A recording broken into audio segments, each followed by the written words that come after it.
Hi, everyone, and welcome to The X, a podcast from inside Silicon Valley about how experience shapes everything from products to businesses to entire industries. I'm Brian McLean, and I'm here with Demetrius Madrigal.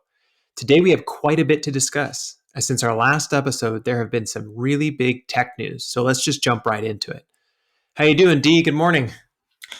I'm doing pretty good. I think this is going to be a really interesting conversation. There's been a lot of stuff that's been going on, and it kind of speaks to a larger trend across the industry. So I'm looking forward to it.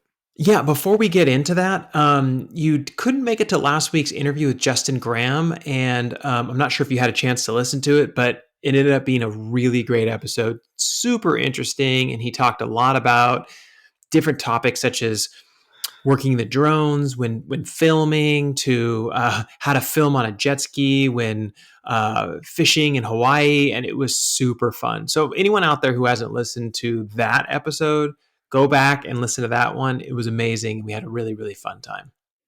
Yeah, Justin was great. I loved having him on the first time, and he always brings some amazing insight. Absolutely. So let's jump into these topics right away here. So Facebook's or Meta stock price crashed. So what happened with that one? So Facebook reported for the first time in their history that they had lost users. Now there is a larger trend of user growth slowing for a lot of companies. We saw that with Spotify and Netflix, Pinterest, Twitter, Disney Plus, Roku, Zoom.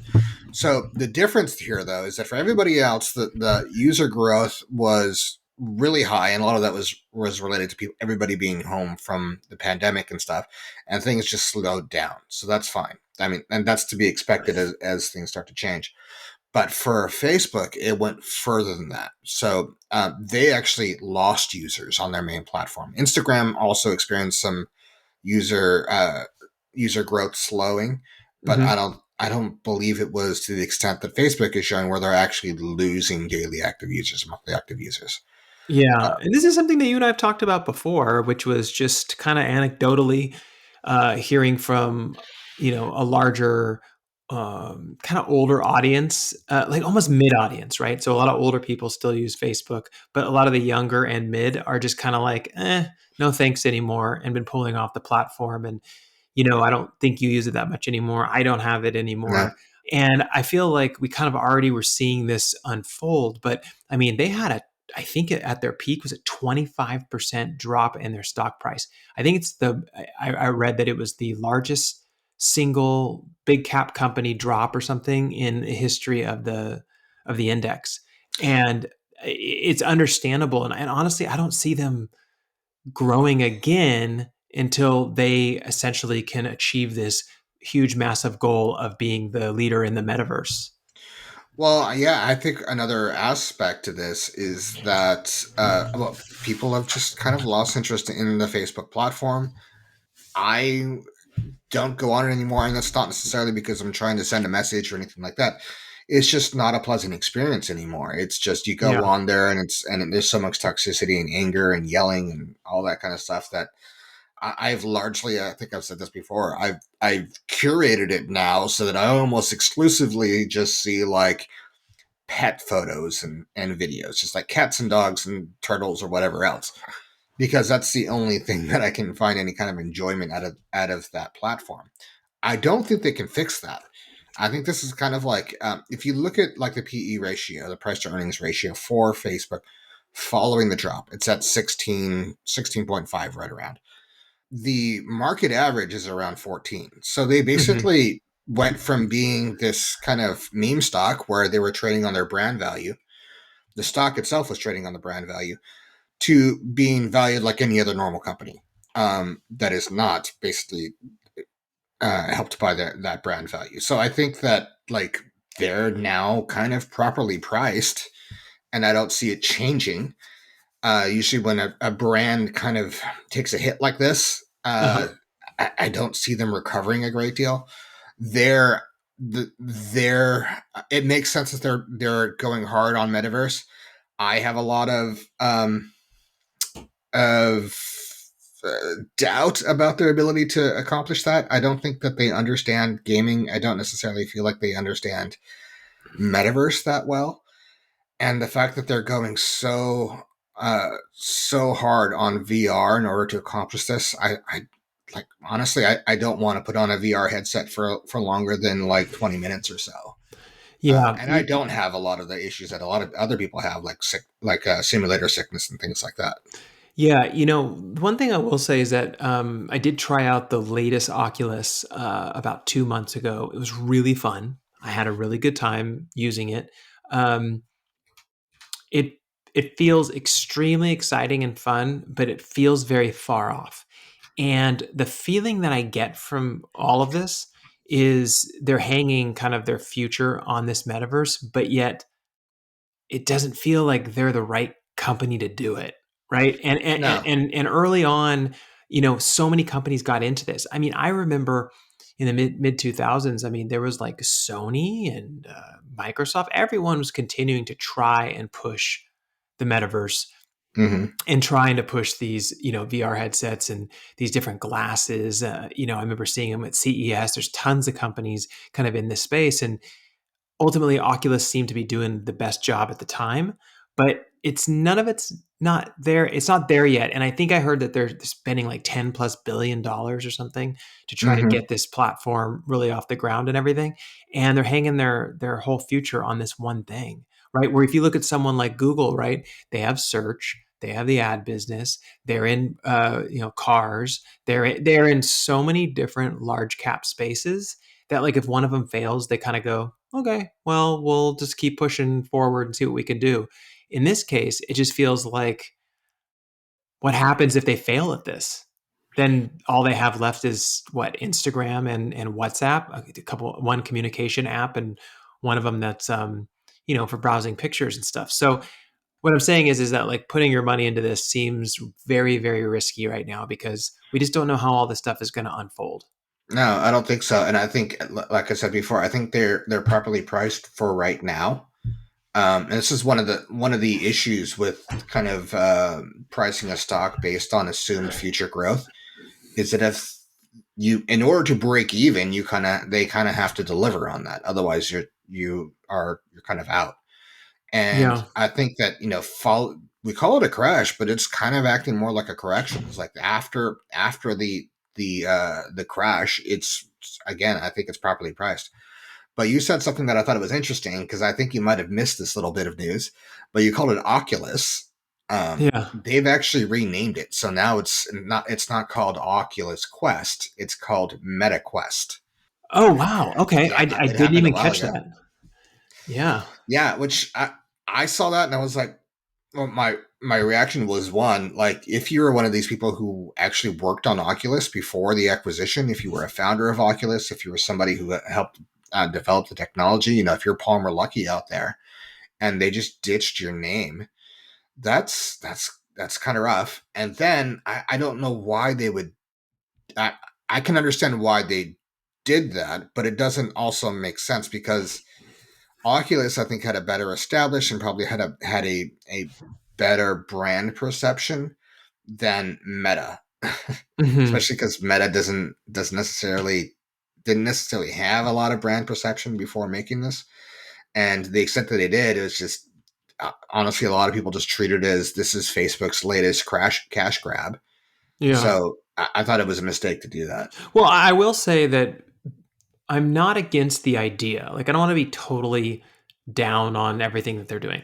I Hmm. am not against the idea of being in an immersive environment for meetings and stuff like that. I actually thought Hmm. about this the other day and I saw some videos of people who were actually trying it out and everything. And they said it's a little clunky and they're trying to figure it out. But they did say there's seems to be like a lot of possibilities when you're actually kind of immersed in something where you actually can see the other person, talk to them, you're next to them, you feel like you're part of it. And then you take the headset off and you're like, okay, I'm out of that meeting. I'll just move on with my day.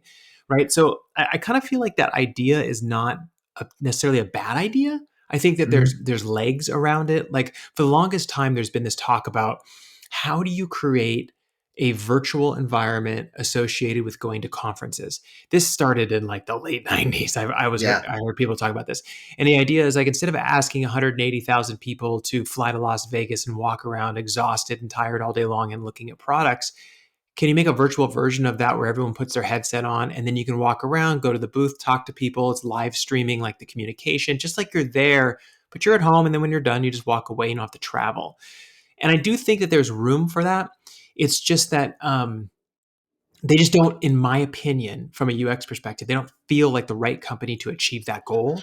If you told me um, that Google kind of pulled it off, or like Disney was deep into this, or Apple had created this really, really great experience. We put on these very, very light sunglasses and it connects. It's more believable for me Yeah. than Facebook just pumping $20 billion into it, right? Yeah, I mean, I don't necessarily want to beat up on Facebook. Like you said, you don't necessarily want to go negative on it, but anytime I evaluate the decisions they're making, I just kind of naturally land on it. And one of the things is that I do not want to put on a head-mounted display in order to have a meeting. Yeah. It's uncomfortable. It gets hot. Like I start sweating. I mean, this might have to do with, a lot of times I play Beat Saber with it. Uh-huh. Like after about 20 minutes, I'm like, okay, cool. I need to come up for some air. And maybe if I'm sitting still and watching a movie, that would be, especially not a movie, or if I'm laughing too loud, or if I'm scared, like a horror movie or something like that, then maybe I could tolerate it a bit better. But I mean, for a meeting, number one, I don't really want meetings to be more immersive. If anything, I prefer them to be less immersive or happen less frequently. Hmm. For interacting on a collaborative basis, like we're actually working on some documentation or a product design or something like that, that's different. Like I can Yeah. imagine having, a more immersive experience for that. But them tying themselves so much to the Oculus hardware does not feel like the best strategy. I think it makes sense as like an option that people can have, Hmm. but I mean, back when we were working at NASA, and I was working in the lab that included some virtual environment research and things.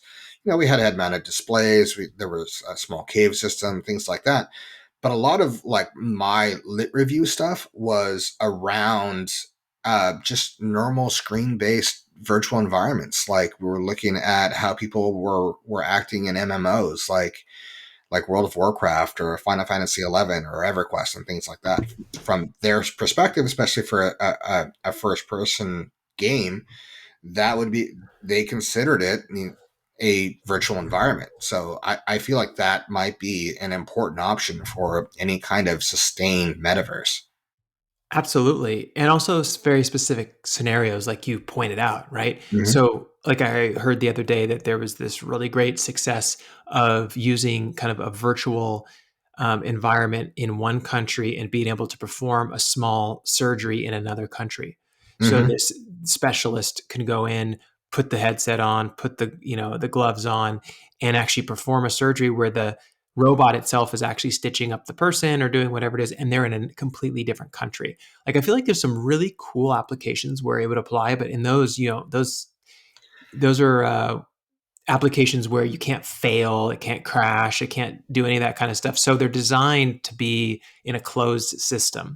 This is completely different, right? And I Hmm. agree with you on putting the headset on, and also like we all have huge monitors and curved monitors and all this kind of stuff. And I feel like it's immersive enough for meetings. Yeah. If you're saying playing the games, I mean, like I played some of the what's it called again? It's called Meta glasses. What did you say?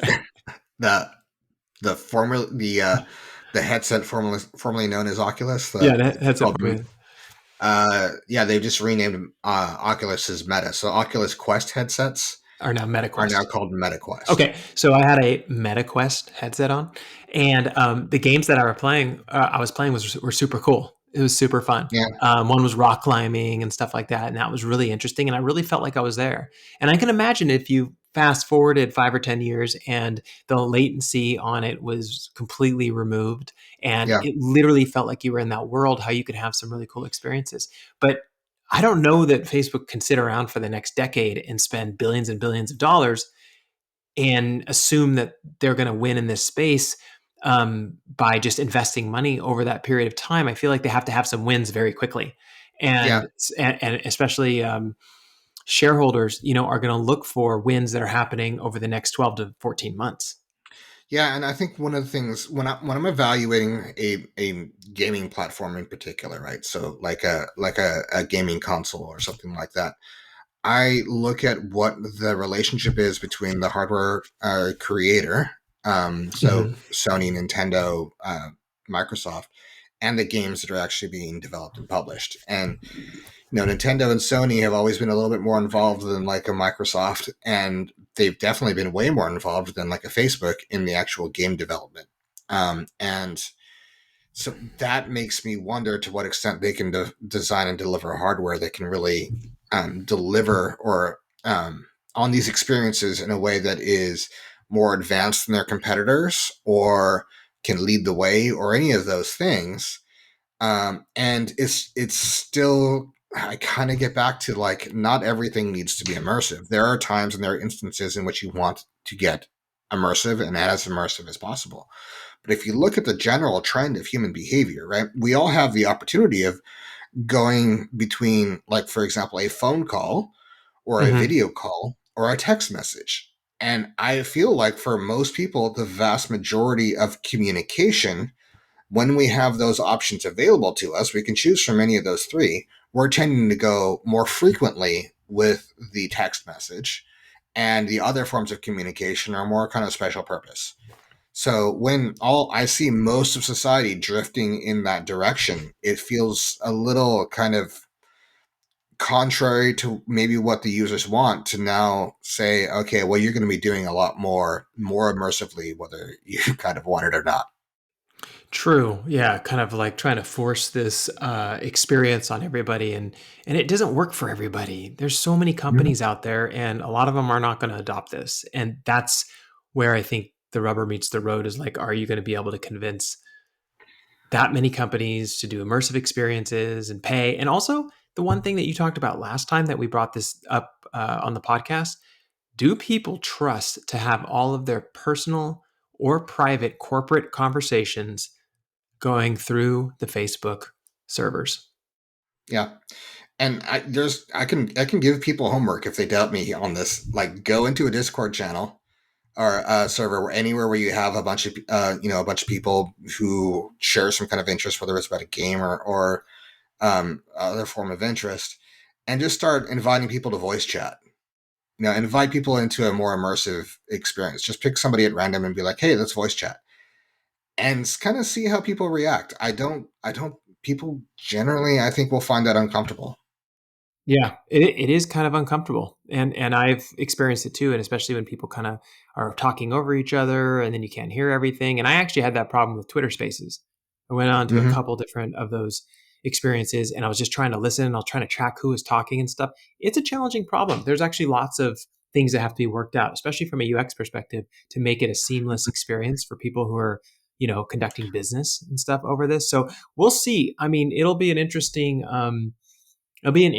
year to see what they bring out, because I think by the end of this year they have to bring out something. Otherwise, I think their stock could tumble even more. Yeah, I think so. I think they if they can't get something to work out, then we could be looking at a slow decline. Yeah, absolutely. Well, let's talk about our second topic here, which is Spotify's Joe Rogan problem, and actually Spotify's bigger problems that are going on. Wow, if you haven't heard about this story, there's a lot going on here.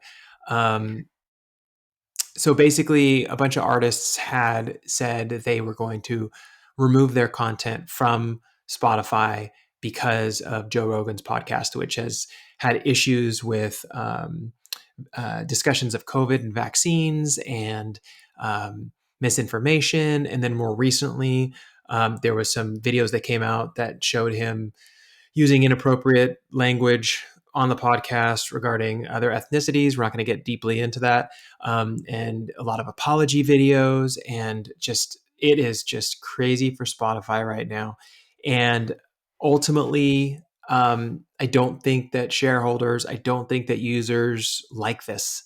Far as Mhm. what I'm tracking and following, people are really upset about it. A lot of people have removed the app. The stock has crashed.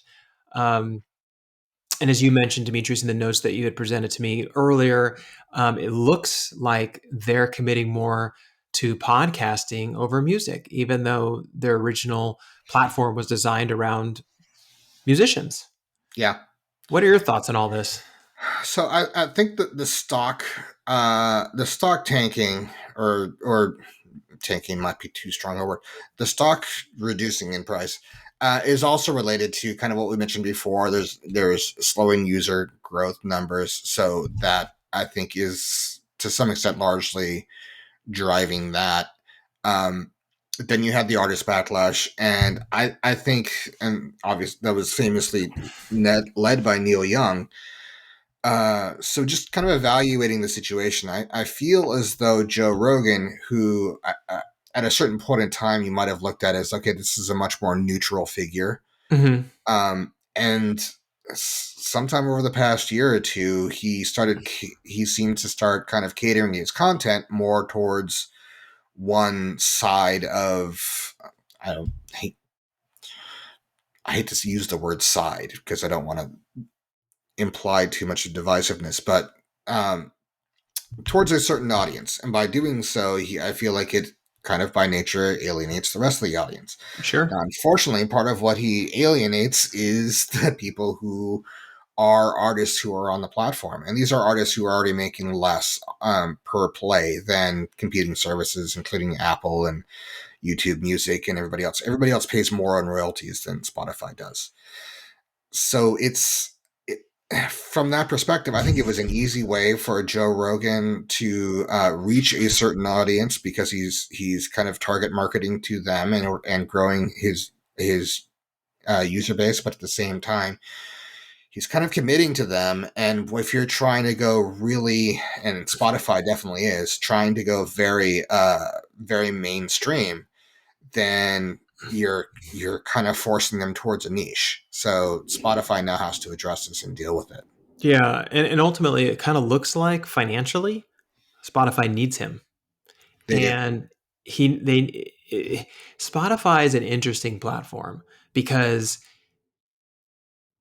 it it reminds me of like when they first started selling single Hmm. tapes, right? Hmm. And I remember artists at the time saying like, we're not going to make any money if you're only selling a single, right?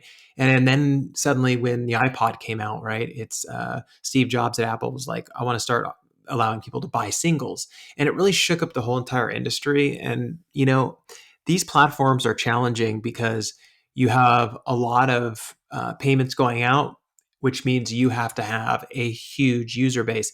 And if you piss off your user base and they start disappearing, well, guess what? The Yeah, company's gonna tank. And to me, it feels like in this moment, and I may be a little early saying this, but it feels to me like Spotify's on the chopping block when it comes to being an independent company.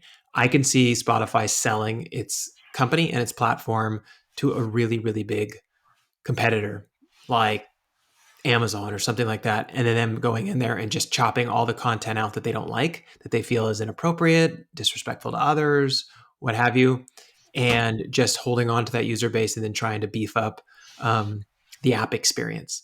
That's what it I feels like. I mean, that's just happened before. well, I don't see why a company like Amazon would do that. They have their own streaming service. They can poach any exclusive podcasting relationships that are out there.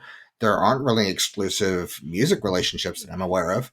Yeah. Um, and that's, I think, one of the reasons why Spotify seems to have decided that podcasting is kind of the future for them, their main focus over music, because they don't have to pay royalty costs Hmm. in order to have that their content on the platform. Obviously, they paid a bunch of money for Joe Rogan to be on there, but it's exclusive. I believe they own the content. Their production costs for a podcast is way lower than what it costs to produce music, especially heavily produced, more expensive mainstream music. Hmm. And you can just pump out content and you get a loyal listenership, and Yep. the advertising they're able to get and the sponsored content, because you can't really do product placement within a song too well. I guess you can for some of those uh, uh, Coconut Smile songs or Pepsi Next Generation songs and stuff like that.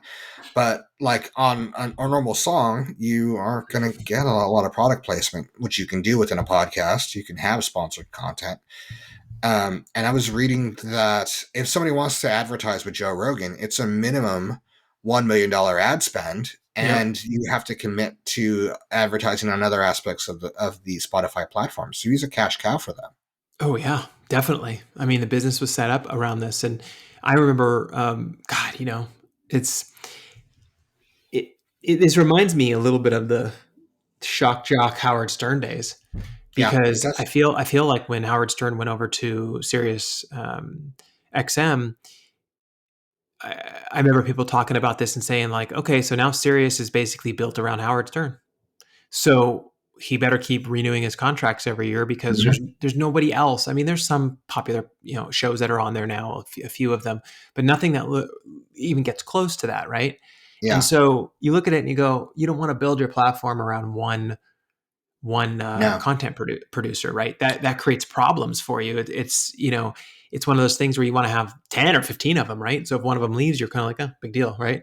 But in this case, it seems like it's all tied around that right now. And with all the problems that Joe Rogan's having, I don't know that Spotify is going to be able to keep him on there, honestly. Well, I think they will. I mean, they're kind of pot committed at this point. I mean, they're one of the things we might see is they might become a more niche company. They might become like a like Parlor or something like that, where they're directly targeting just people who agree with that mindset. Yeah. And that's one of the challenges. And what's interesting to me is that I feel like Spotify wouldn't be getting this nearly as much if they treated the artist better, which there's financial difficulties or hurdles in order for them to do that, for them to Yep. actually pay them more. Or if they had other podcasting talent that was more popular than Joe Rogan. But the fact that Joe Rogan is out there saying what he's saying, and he is kind of become like an unofficial mascot, and Spotify is now taking the position of they are the publisher, they are the record label, they're the company who's backing this, um, and now they're kind of getting tagged with it. I think we'll figure something out in the next 60 days. I think we're going to see Uh, how they're going to handle this situation very quickly. I think he only has 2 years left on his contract. well, I think what I expect is going to happen is that Joe Rogan is going to tone things down a lot. He's going Yeah. to look at this and say, okay, well, I'm going to make my complaints, and I guess he's going out and doing a comedy tour, which or doing some stand up, which I've never found him to be very funny. Like I thought I've listened to some of his earlier interviews, and depending on who he's interviewing, I've thought, okay, this person has some talent as an interviewer, Uh huh. um, but I've never found him very funny. Uh, and I think that's kind of a challenge, but I think that we'll see him kind of get back to being a little bit more neutral, to not pumping out a bunch of vaccine like hard positions on where vaccines land, and being a little bit more neutral and asking questions, and maybe not. I mean, honestly, dude, like if somebody asked me, like, oh, I'm gonna have on, a Richard Spencer type or something like that, who's like a full blown Nazi, I'd say I don't know if you want to necessarily be associating that with your brand, because as much as people will say like, oh, well, we're having the discourse and things like that, and it's like, but that's kind of disingenuous, because you're not just having the discourse, you're profiting off the discourse, you're Correct. profiting on having this person on. Yeah. If this was NPR or something, that's a different story. But it's Yeah. not. He's making money off of having these people on here and having a voice. And Gavin McInnes from the Proud Boys, he was posting a while back that every time that he went on Joe Rogan, he saw a spike in his sign up numbers for Proud Boys. So Yeah. that's an issue. Yeah, absolutely. And it's like from the people I know who have listened to some of his earlier stuff, including myself. Like I told you early on when Mm-hmm. he had Lance Armstrong on, and they Mm-hmm. talked for this is the very beginning. I think when he was just starting to get known, and he was doing these long form interviews, and he's talking to Lance and asking Lance these like super detailed questions, like, "Did you take drugs? How did you do it? Where did you do it? What was the context?"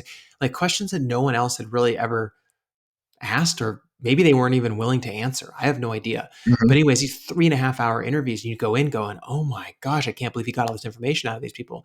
I think he was onto something with his interviewing style, like you said, and I don't know that at least the people I knew who listened to him, most of them don't listen to him anymore, but like who did listen to him, That's what they were interested in, or the long Mhm. form comedian discussions. You know what I mean, where you talk about what it's life like, living in a hotel room and traveling the country and being a comedian, that kind of stuff. And then it went down these weird paths the last couple of years. So I don't know. Maybe he'll tone it down. Maybe they won't renew the contract in 2 years. I think it's 2 years from now. I think it was just a Yeah. 4 year, 3 or 4 year contract. And he pulls his content off, and then we'll just kind of see where it goes. But definitely a big problem for Spotify. So the next thing we have on the list here is Block, formerly known as Square, Jack Dorsey's company, have launched Bitcoin Lightning. And basically, what they're doing as of this week is allowing the sending and receiving of Bitcoin worldwide for free on their very popular Cash App. So this is really interesting because we all know there have been limitations on how quick transactions can be sent back and forth on via Bitcoin, and he's been such a big proponent of it. But currently, the Cash App can only send payments, not receive them. So if you use the app, let's say you live in like El Salvador, where they accept Bitcoin as currency, you can go to the morning and buy your coffee from McDonald's or something and just use the Cash App to pay for it. Yeah. Eventually, they're going to make it so that you can receive it on the Cash App, not just pay people. But my question to you is, D, is that this is really interesting because he's pushing really hard on it, and apparently it seems to be working quite well. At least the initial stages of it, like Hmm. all tech, it takes a while to smooth it out. But is this the beginning of a new currency exchange? I mean, it's faster than before. It's free essentially, and Block claims that over time it should become very seamless and very safe. Well, it can be seamless and safe, especially if Block or Square, it's weird to me that they've changed the name after it being Square for so long, is basically guaranteeing and fronting the transactions, right? I think PayPal has a service like this also where you can pay for something out of your cryptocurrency wallet and they will just pay that merchant with cash Hmm. and submit it, and they're basically fronting you the cash to the other person and then taking their payment in cryptocurrency when the transaction executes because of how the blockchain works. It can take a while. Hmm. um, I think this can absolutely be a new currency exchange, which I mean, there's there are concerns with that, and I'll kind of talk about that in a little bit. But it's weird to me that they're so focused on Bitcoin Hmm. and not Ethereum or some other coin out there. But Bitcoin to me is just like it's very limited as a cryptocurrency. It's very old. It feels kind of like the CompuServe or GeoCities of the cryptocurrency movement. Like there's so much more advanced cryptocurrency coins out there. Why not a stable coin? Why isn't anybody out there just kind of using stable coins more if they're going to use them as an actual currency, and Yeah. instead use this Model T or Model A of cryptocurrency? Yeah. uh, and I don't necessarily get it unless, I mean, speculating completely. Somebody has a bunch of money in crypto in Bitcoin, and they feel that if they start accepting it more on platforms like Cash App, that will increase their their holdings, and they'll make more money off of it. Well, it's possible. I mean, this Yeah. is using the Bitcoin Lightning Network, which is basically it's a development kit for developers to allow them to like integrate this into your software, kind of like Stripe does. Stripe connects Hmm. to payment platforms. It makes it really easy to send and receive money and things like that. It is the most widely well known cryptocurrency, probably the one that comes from its true initial source, right? So I think a lot of these companies that are really interested in it love the fact that like there's this original white paper and it started from here and we're going to build upon it and that Sure. kind of stuff. But what you and I have learned over the years is like that starting point is fantastic, but it's usually the companies or the cryptocurrencies or whatever it is that follow over the course of 2, 3, 4, 5, 10 years that build upon that technology are usually the ones that end up becoming the settlers and making the huge strides in growth, right? And he's super committed to it almost religiously. It almost feels like a religion to him. And maybe he will pull it off. I don't know. But like, if he's looking at Yeah. this from the perspective of other countries, I can understand why he's doing this. Like, Bitcoin is very, very well known and accepted in other countries, Africa, El Salvador, obviously, things like that. Maybe he's most interested in growth in those areas and not as much in the United States, because over here, at least the people we Yeah. talk to, it's like they're diversified across all kinds of coins. Yeah, I mean, there's so many questions. Like, I'm, Bitcoin, as far as I know, last I checked, is still committed to proof of work. There's no plans to convert over to, you know, proof of stake or proof of time and space or any of those other different validation processes. Uh-huh. And it's also limited. You're never going to see like Web3 platforms built on Bitcoin blockchain. And once the Bitcoin gets fully mined up, because they've been telling it since the beginning of time that uh, there will only be a certain number of Bitcoin, and once it's fully mined, then it will not be mined anymore. Well, what happens to all those miners who are currently being motivated by mining receiving Bitcoin in exchange for mining and validating the blockchain? Yeah. Are they all just going to go away? And is that going to cause a major crash in the blockchain's capabilities? Are transactions going to take longer? Is it just going to be the true believers who are now maintaining, buying ASICs, keeping them maintained, and paying for energy costs in order to keep Bitcoin going? Well, It, maybe they'll it feels transition. like there's a ticking clock on Bitcoin. Yeah, but I mean, there could be a transition to proof of stake or something like that, right? So, like, after everything gets mined, Yeah, then everybody's just kind of holding the Bitcoin and helping with the transactions and that kind of stuff. I mean, there's definitely an opportunity for growth there it's as long as, possible. I mean, proof of stake has its own issues, right? Like it's. I am personally not. I haven't seen an explanation that I find satisfactory as far as like how is proof of stake prevent. How will they with proof of stake prevent centralization Mhm. of control over the blockchain, and you don't just have people like starting up, a couple billionaires or whales who control most of the actual monetary supply for Bitcoin, but staking through a bunch of dummy corporations or whatnot, and having gaining 51% control over the validation blockchain, and then deciding where forks are going to go from there. Like Yeah. there's still a lot of issues to get worked out here. Yeah. And you know what? This is one of those ones I could not tell you how this is going to unfold. All I can Now, tell you is that the user experience around cryptocurrencies and blockchain is absolutely terrible. That's all I have to say. Is the process necessary? I'm being completely honest here, from a user sure. perspective, the process of buying and selling cryptocurrencies, buying and minting NFTs, all that kind of stuff that's happening on the blockchain is very clunky. And it requires many, many steps and a lot of Mhm. terms that people don't understand. And we have tested this stuff and we have looked at this stuff, and it's so early right now. The closest thing you get to a good user experience is Coinbase and what they're doing. And they basically seem to be kind of focused on that. Like, they're trying to make it Mhm. a easy, seamless kind of transaction process and purchase process and stuff like that. But even the fact that, like, I'll even give you a great example that a lot of people don't think about, is that when you go onto Coinbase, there's a whole section for NFTs. And it's like, put your NFTs here, right?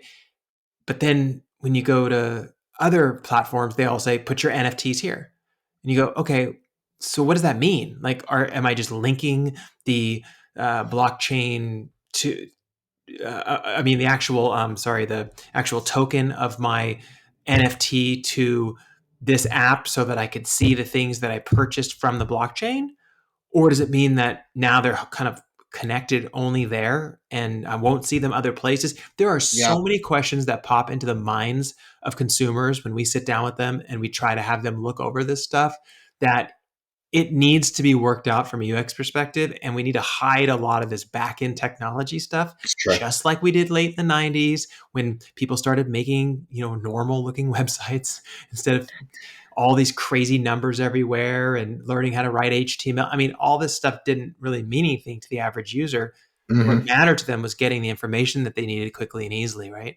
And Yeah. so this is where we're at with this, and it's a mess right now. Yeah, and there's another issue, and there's all the things that you mentioned. That's why Bitcoin Lightning and the PayPal service is stepping in and trying to kind of smooth this out by fronting the transaction and kind of assuming the risk behind it. Hmm. But the other thing is, we've had issues with inflation recently, and I've been trying to kind of get in and understand what I can, and it sure looks to me because people have pointed out cryptocurrencies are inflation proof and whatnot, but the the definition of inflation is not related to the amount of currency in a system. It's the amount of money, liquid money. So it's not just one currency, but all currencies that are active within a certain economic system. We usually think of it as one currency because we're used to only having one currency. We're used to only having fiat dollars in the U.S. But as more of these platforms are accepting different types of cryptocurrencies, and there's more cryptocurrencies available in circulation, then the aggregate money, the aggregate currency supply across the different types of currencies could be contributing to the inflation that we're seeing. Yeah, possibly. I mean, it's a And I, complicated process that I literally know little about, to be honest with you. I mean, yeah, I read it and and research it just like you do, but I'm not an economist, so I don't know. yeah, I feel like we need to talk to like a macroeconomics specialist or somebody who specializes in money supply in order to validate this and determine whether or not this is true. But it's getting for me harder to see how it couldn't be. Yeah, absolutely. Well, this is a great transition to the last topic here that I noticed you had dropped in. As everyone doesn't know, Hmm. Demetrius and I have a big set of notes in front of us when we do these things, and we try to educate each other on things that we may not have been able to dive deep into. But looks like you are ready to talk about a little bit about NFTs and what's going on right now. Yes. So one of the things that I've been tracking is that NFTs have been trying to go mainstream. They've been trying to different corporations have been trying to introduce NFTs within kind of their existing platforms, and they've been hitting some very significant backlash. So one example that comes to mind is Ubisoft announced an NFT platform called Quartz. Their user base pushed back on it hard. Their, I believe, CEO came out and said, "Well, the users just don't get it." And then they launched and they only sold 15 NFTs total. Now, there are some caveats there. They were giving away a bunch of NFTs and whatnot. But a lot of, I mean, if you just do a Google search for NFT backlash, there's pages and pages of this stuff. Yeah. It's a huge trend across the push to go mainstream and not just crypto enthusiasts. Okay. WWF UK they offered NFTs for sale to try to fundraise for wilderness and wildlife, and they had to stop in 48 hours and offer refunds to buyers. Obviously, there's the climate impact is for that audience has a huge issue with it. EA were planning to release NFTs. Electronic Arts, one of the biggest video game publishers in the world, and they had to scrap those plans after backlash. Like there's just the list goes on and on and on. And there are certain reasons why this is happening more, especially with video gamers that we'll get into. But it is definitely hitting some growing pains for getting mainstream acceptance of NFTs, and we'll talk a little bit about like in I think in our opinions why that's happening. Yeah. I like the concept of the NFT. Like, I do. I Yeah. think this is just growing pains, honestly. I think if we had like a dedicated blockchain network that all NFTs were on, let's say it was Ethereum or something, and Hmm. we had some kind of rules and regulations around the selling of NFTs. Like, for example, you have to prove that it's your art that you either purchased or owned or created or whatever it is. I love the idea of tying royalties to things that are digital, being able to get kickbacks on them as they resell over time. I like the idea of connecting NFTs, a token, to legal documents and having them on permanent record. They're easy to recall and they'll be there Hmm. forever and stuff like that. I think the concept behind it is pretty solid. Um, the way that they've been kind of promoted Yeah. lately of like everyone and their grandmother has an NFT to sell, that's where we get this negative backlash. This is where we get people saying like, are you trying to scam me? You have to have a solid business plan or thinking around why you're using an NFT, and how it supports your user base or helps the Yeah. people that you're working with. You know what I mean? Yeah. Fundamentally, what companies cannot do, which they have been doing, and the implementation has been very poorly thought out, is you can't just take what's happening on OpenSea and duplicate it for a different audience and expect the same results. You just Mm-mm. can't do it. No. And then the hype is not helping them either because people look at, a JPEG of a procedurally generated piece of art. Most of this was done by probably a computer. Uh-huh. Um, of an ape with different clothes on, and then tell people that it's worth $250,000 because you can sell it for that much. I think that people see that and their knee jerk reaction is this ridiculous. And honestly, I think it is ridiculous to try to sell like a JPEG for $250,000, especially when the intellectual property rights are not associated with the sale. It's not like you can go out there and now license this. It is just a certified copy. And I think that working out kind of the IP aspects of this, and Hmm. along with IP, there has to be enforcement. And up till now, if you wanted to enforce your IP and prevent somebody else from using your IP, that means you have to file a lawsuit. So if Hmm. somebody's out there, right clicking and save as on your JPEG of an ape and putting it out there, and you want them to stop because you want to enforce a sense of scarcity, you've got to file a lawsuit, Hmm. Oh, and this absolutely. is not going to happen. That needs to be figured out. I think that I think NFTs as a concept, core concept, are very interesting. There's a lot of very useful applications for it, if nothing else, for digital rights management, for Yep. photographers who are out there and taking photos, and somebody's just stealing their photos and using it however they want. That things like that for some of these artists to be able to prove that this was their art and for them to get some money out of it, and not necessarily this gold rush, get rich quick stuff. I think that is kind of the solid backing. And there's going to have to be a lot of stuff outside of art because it's just art collection. I think that for anybody who's thinking about paying, 20, 30, $40,000 for a piece of digital art, when you're evaluating whether or not that is a worthwhile purchase, just assume that, ask yourself, if I could not sell this, and if I had to own this for the rest of my life, am I okay with that? Yeah, I think that's a good question to ask yourself. I think it's for anything that's purchased in the metaverse. I heard that there's a possibility that virtual land and homes Mm-hmm. could go up by 3x in the next 12 months.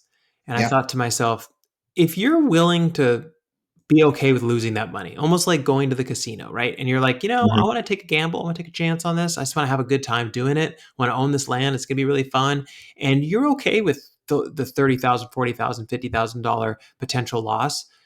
I know there's a potential upside, but like you're okay with the loss, by all means, Yeah. enjoy yourself if it's fun for you. But don't look at it, in my opinion, right now. I'm saying right now in this moment, I wouldn't Mm-hmm. look at it as like, oh, I'm going off and buying an actual piece of real land or Yeah. something else that you can easily say, oh, I'm going to sell this now because someone can live here and something can be done with it. It's just we're not there yet in regard to where NFTs are actually the same as a piece of art. I mean, I understand that if you sat down in front of your computer, I wanted to take back that statement. If you sit down in front of your computer and you spend 6 months, let's say, and you're slowly but surely drawing out this little beautiful picture or something like that, and you put it up for sale online, and you have a token associated with it, and you sell it. That's your art. You sold it. You only sold one of them. But I Mm-hmm. think the person buying it just needs to understand that if everybody takes a snapshot of it and puts it on their back of their computer, tells their friends about it, or even you have issues with people trying to resell it, that kind of stuff, you just have to be okay with that. I think when you start getting into NFTs within a metaverse, for example, you have to understand that only the record of the NFT ownership is stored on the blockchain. the actual metaverse itself, the virtual environment you're going into, even the art itself, does not live on the blockchain. That lives on at this point in time, lives on conventional servers. Yeah. So if in order to access your virtual house within a game or other platform like Second Life or Minecraft or any of those things, that means that those servers need to be active. And Hmm. if those servers are no longer active, then you might not be able to access your property. It's kind of like, all right, I bought a house and a piece of land out in the woods. Well, what happens now if they shut down the roads? Um, Yeah. so that True. is just something to be aware of, and I think there's a lot of ways to get around that to make sure that can be implemented properly. But for gamers, I think gamers will tend to get this. And the other thing with gamers, why gamers are a particularly bad target audience for NFTs, are a couple things. Number one, silicon shortages for people who are out there using proof of work crypto mining has really impacted the gaming industry. You still can't buy a PlayStation 5. It's been, I think, close to 2 years now. You can't buy a PlayStation 5 for less than double MSRP. If you wanted to go out there Wow. and buy a gaming card, Hmm. a $400 gaming card would probably cost you about $1,200. They are, to some extent, it's not just because of crypto miners. There's a lot of other things going on, but they are very much blaming crypto miners because, to a certain extent, the two audiences don't completely overlap. Sure. Yep. Uh, No, that's understandable, and I think there's a lot here, and what's kind of cool is that this is the beginning of a new industry. I mean, I just mhm. read an article yesterday that said that so much Silicon Valley talent is now leaving quote unquote Web 2 companies for Web 3 companies. Everyone wants to kind of jump on board to this new, blockchain technology type Yeah, of movement. And I think you're just going to see massive growth in this space. And a lot of this stuff that we're talking about now, it may all disappear. And it may be something brand new in 5 years. You know what I mean? I don't. We'll see. I mean, I think an NFT for gaming, they're running up another thing. What another issue were microtransactions, loot boxes, things like that. I mean, we saw. I think they were talking about like federal legislation around loot boxes because it was being treated as a form of gambling. The gamers hate it, and this feels a lot to a lot of people like another form of microtransactions. So they're pushing against it, and the companies who are implementing NFTs or other blockchain technologies, they need to do a better job of understanding what their users are there for and thinking about the experience they're providing. Uh, Because a gamer and to a larger extent, any mainstream user who's not a crypto enthusiast, who's not heavily into the technology of how this is done, they don't care how you do it, right? They don't care how you're providing the experience you're providing. They just want the experience. And mhm. if there is something getting in the way of that, then they're not going to be happy. Yeah. Well, I think that's a great place to end this because I think that's very well said. And we'll pick up on this topic again. I am 100% sure. So, everyone, thank you so much for taking the time to listen to us today. We really appreciate it. We'll be posting links to many of the sources that we referenced on Twitter. So you can follow us, find us at Twitter at the X Podcast One. That's the X Podcast and the number one. If you like this podcast, found it interesting or informative, it helps us a great deal if you subscribe or leave a review on whatever platform you use. Thanks again, everyone, and we will see you all next week.